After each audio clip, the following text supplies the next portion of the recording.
Hello friends, welcome back to my channel. मैं स्मिता। आज की वीडियो में मैं आपके साथ शेयर कर रही हूँ नवरात्रि से पहले हम क्या क्या तैयारियां करके रख सकते हैं।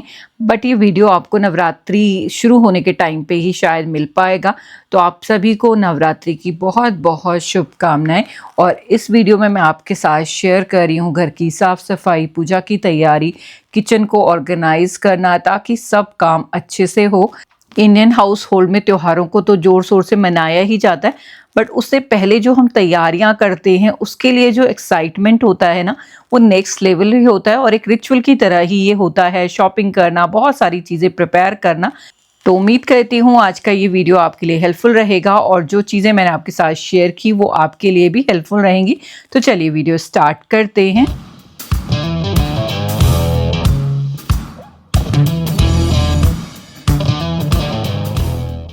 नवरात्रि की तैयारी में सबसे पहला काम आता है घर को ऑर्गेनाइज करना।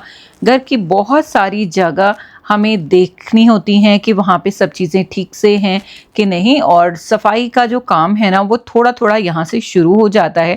अगर आप अभी से ही, इनफैक्ट कनातों से ही जो हमारे सराज चल रहे होते हैं उस टाइम पे भी हल्की फुल्की सफाई करना अगर शुरू कर देते हैं ना, तो आपके पास काफ़ी सारा टाइम होता है। और लास्ट में जब दिवाली का टाइम होता है उस टाइम पे आपको बहुत ज़्यादा प्रेशर नहीं होता। तो आप छोटी छोटी जो सफाइयाँ हैं, जो आपके टारगेट एरिया हैं घर के, उनको अभी से क्लीन करना शुरू करें। अभी से अगर आप डे बाय डे का प्लान बनाते हैं कि आज हमने विंडो साफ़ करनी है, आज फैन क्लीन करने हैं, या आज कुछ इस तरह की अलमारी हमने क्लीन करनी है, या किचन ड्रॉर्स को खाली करना है, तो उस तरह के काम अगर आप सेग्रीगेट करके लिस्ट बना के रखेंगे ना, तो आप देखेंगे कि ये 9 दिन आपके कब ख़त्म हो जाएंगे और आपकी सफाई भी ऑलमोस्ट ख़त्म हो जाएगी। उसके बाद भी हमारे पास 10 से 12 दिन का टाइम होता है, जिसको फिर आप बहुत ही इफ़ेक्टिवली अपना प्लान कर सकते हैं। आप घर में मिठाइयाँ बना सकते हैं, घर को डेकोरेट कर सकते हैं, अपनी शॉपिंग के लिए टाइम दे सकते हैं।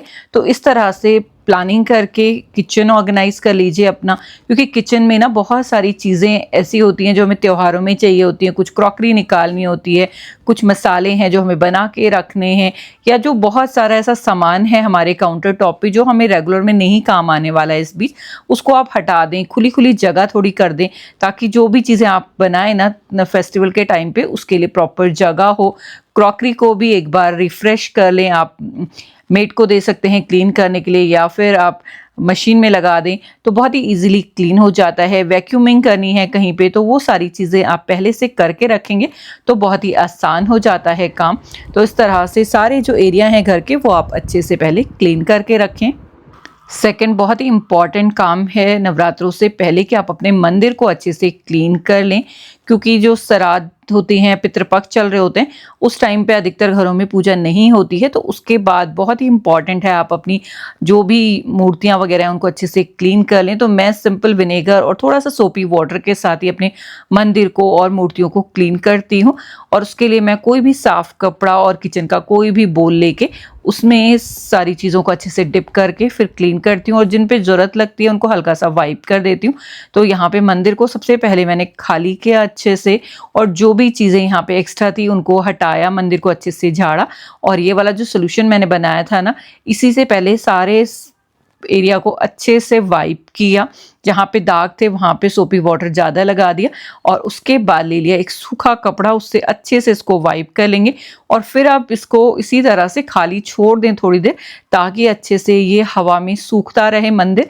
और जो डोर वगैरह हैं उन पे भी काफ़ी सारी जो हमारी अगरबत्ती या धूपबत्ती हम जलाते हैं ना, उसके दाग लग जाते हैं। मेरा तो ये वाइट है, तो मैं रेगुलर बेस पे बाहर से क्लीन करती रहती हूँ कपड़े से, तो इतना नहीं दिख रहा है।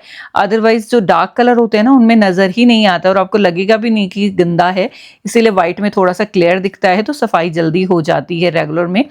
तो इस तरह से मैंने पूरा मंदिर अच्छे से क्लीन कर दिया। उसके बाद जो मूर्तियाँ थी उनको भी मैं अच्छे से मैंने क्लीन किया है, और अब मैं इनको लगा रही हूँ।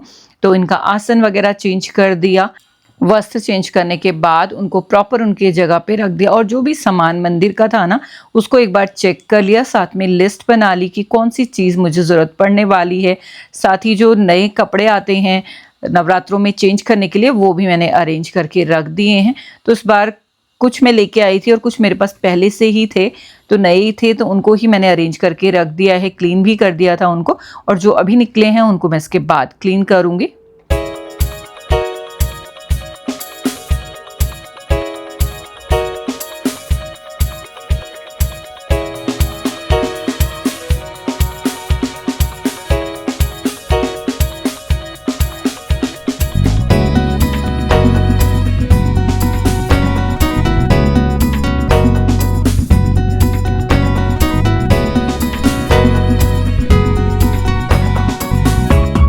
तो देखिए इस तरह से मेरा मंदिर प्रॉपरली क्लीन हो गया है।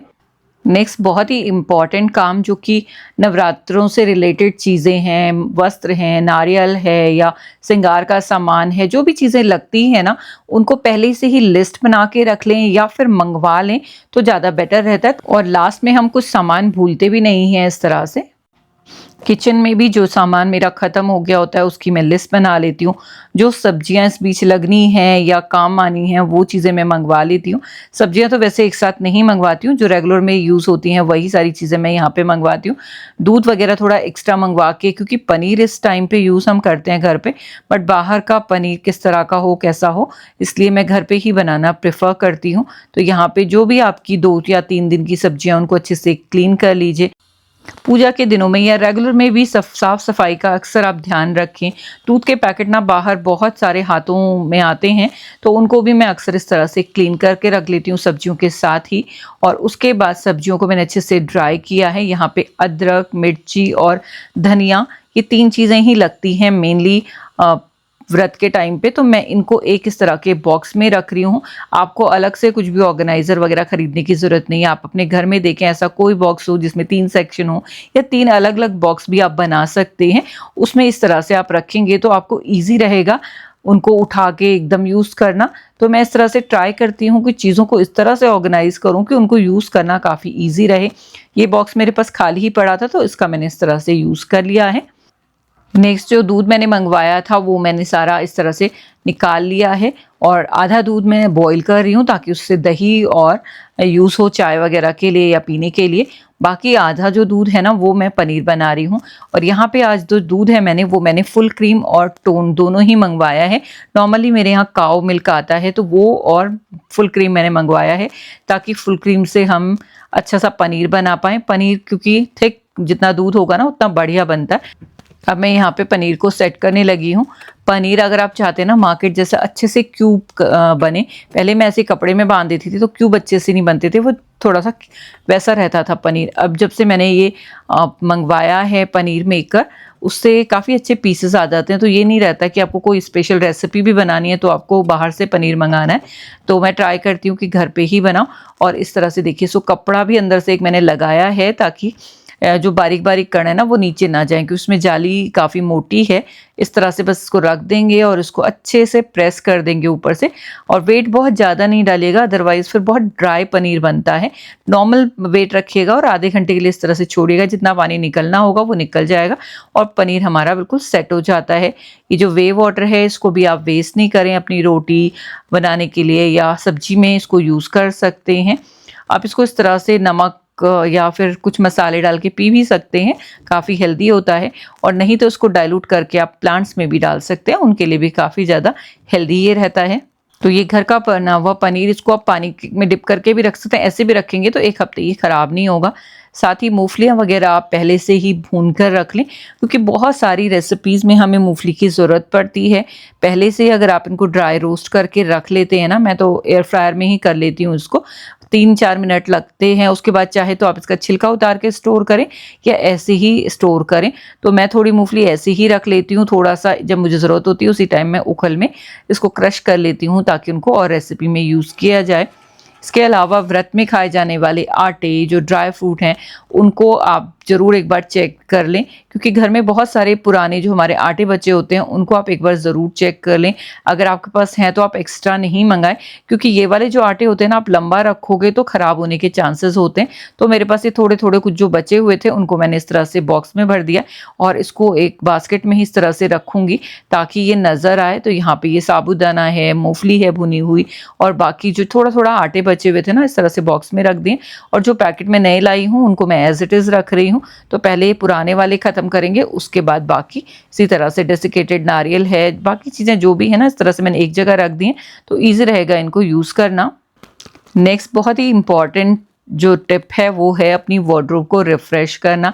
अपनी वार्डरोब को इस टाइम आप ज़रूर चेक कर लें, क्योंकि फास्ट में हम लोग अगर साड़ी पहनते हैं तो अपनी साड़ियाँ चेक कर लें, एक बार उनको आयरन करना है तो निकाल कर एक बार देख लें कि 9 दिन आप क्या पहनने वाले हो, उस हिसाब से अपनी वार्डरोब को अरेंज कर दें। अब जैसे ही फेस्टिवल हमारे शुरू होते हैं ना, हम एथनिक वेयर की तरफ ज़्यादा जाते हैं और थोड़ा सा मौसम भी चेंज हो रहा है, तो उस हिसाब से अपने कपड़े आप निकाल लें। तो यहाँ पे अभी तो मैं साड़ी सेलेक्ट कर रही हूँ, बाकी सूट वगैरह भी जो है ना वो मैं अरेंज करके लगा देती हूँ अपनी अलमारी में।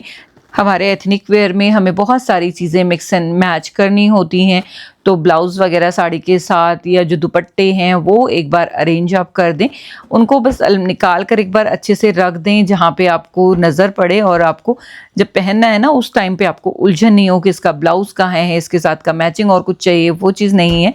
तो उस तरह से आप ज़रूर चेक कर लें, तो इससे काफ़ी ज़्यादा कन्वीनियंट हो जाता है हमारा काम।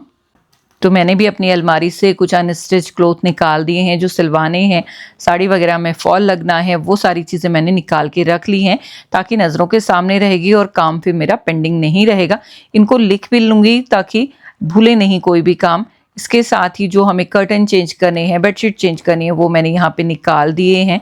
इसके बाद यहाँ पे जो ब्लाउजेज़ हैं ना, उनमें आजकल बहुत सारे ऑप्शन मार्केट में आपको मिल जाएंगे रेडीमेड ब्लाउजेस के। तो अगर आपके पास नहीं है मैचिंग ब्लाउज, तो इस तरह के जो कॉटन या आजकल तो ये रेडीमेड में अच्छे कपड़े में सिल्क वगैरह में भी आ रहे हैं, ये एक्चुअली यहाँ से स्ट्रेचेबल होते हैं स्लीव्स से और आपकी वेस्ट साइज से। तो ये वाले ना बहुत जल्दी आपके ख़राब नहीं होंगे। कई बार हमारा साइज चेंज होता रहता है ना, तो उस केस में ये बहुत काम आते हैं। तो आजकल काफ़ी मैं देख रही हूँ ऑनलाइन, तो उनको भी आप ज़रूर चेक कर सकते हैं। इसके साथ ही अपनी जो कर्टन है या जो हमारी फर्निशिंग है ना, उनको एक जगह पे इस तरह से रख दें ताकि जब आपको डेकोरेशन करनी हो, अपनी फर्निशिंग चेंज करनी हो, तो आपको आसानी रहे। तो ये मैंने बैग बना दिया है, ऊपर रखती हूँ मैं इसको, और यहाँ से जो मुझे निकालना था थोड़ा बहुत वो मैंने अभी निकाला है, क्योंकि अभी इस तरह की फर्निशिंग मैं ज़्यादा चेंज नहीं कर रही हूँ, लास्ट मोमेंट पे ही करूँगी दिवाली पे। बट अभी मुझे कुछ जो चेंज करना था वो मैंने निकाल दिया है। नेक्स्ट आप एक हेल्दी मील प्लान बनाएं नवरात्रि के लिए, ताकि आप बहुत ज़्यादा फ्राइड या फिर बहुत ज़्यादा वैसी चीज़ें ना खाएं जो आपकी हेल्थ के लिए ठीक नहीं है। तो इस टाइम पे ये कुट्टू का आटा, राजगिरा का आटा, साबूदाना, ये सब चीज़ें तो हम खाते ही हैं, बट इनकी ऐसी रेसिपी ट्राई करें जो ऑयल फ्री हो या बहुत ही कम ऑयल में बनती हो। सामक की खिचड़ी हो गई, उनमें खूब सारी सब्जियां डाल के आप बनाएंगे ना, तो काफ़ी हेल्दी चीज़ें बन सकती हैं। आपको एक प्रॉपर प्लेलिस्ट में डिस्क्रिप्शन बॉक्स में दे दूंगी रेसिपी रिलेटेड, तो आप उसे वहाँ से चेक कर सकते हैं। सबसे लास्ट और इम्पॉर्टेंट टिप ये है कि आप अपने माइंड एंड सोल को प्रिपेयर करें इन फेस्टिवल सीज़न के लिए। आप ट्राई करें कि आप बहुत ही शांत रहें, फिज़िकली और मेंटली जितना आप काम रहेंगे ना, उतना अच्छा आप अपनी चीज़ों को परफॉर्म कर पाएंगे। अपने मन को शांत रखने के लिए आप मेडिटेशन कर सकते हैं, भजन सुन सकते हैं। काम करते करते भी भजन सुनना मुझे तो बहुत पसंद है, आप ट्राई करके देखिएगा। एक अलग सा ही माहौल घर में रहता है। मॉर्निंग में पूजा करने के बाद जब भी आप काम करने लगे ना, अपने घर में भजन चला दीजिए, बहुत ही अच्छी वाइब रहती है। आप फास्ट रखते हैं 9 दिन या फिर 2 दिन रखते हैं, इससे कोई फ़र्क नहीं पड़ता है। भगवान आपकी श्रद्धा देखते हैं, ये नहीं कि आपने कितने दिन फास्ट रखा, आप कितने घंटे पूजा कर रहे हैं। ये सब चीज़ें ना दूसरों को जज करने वाली मुझे तो पर्सनली नहीं पसंद आती हैं। सब अपनी हिम्मत के हिसाब से, अपनी श्रद्धा के हिसाब से चीज़ें करते हैं और भगवान उसी तरह से उनको एक्सेप्ट भी करते हैं। तो आप बताइएगा आपने अपने त्योहारों की तैयारियां किस तरह से शुरू की हैं और नहीं की हैं। तो इस वीडियो से कुछ ना कुछ मोटिवेशन तो आपको मिली होगी। अगर पसंद आया है ये वीडियो तो वीडियो को लाइक ज़रूर करें, चैनल को सब्सक्राइब करें, साथ ही अपना फीडबैक शेयर करना नहीं भूलें। आप सभी को एक बार फिर से हैप्पी नवरात्रि।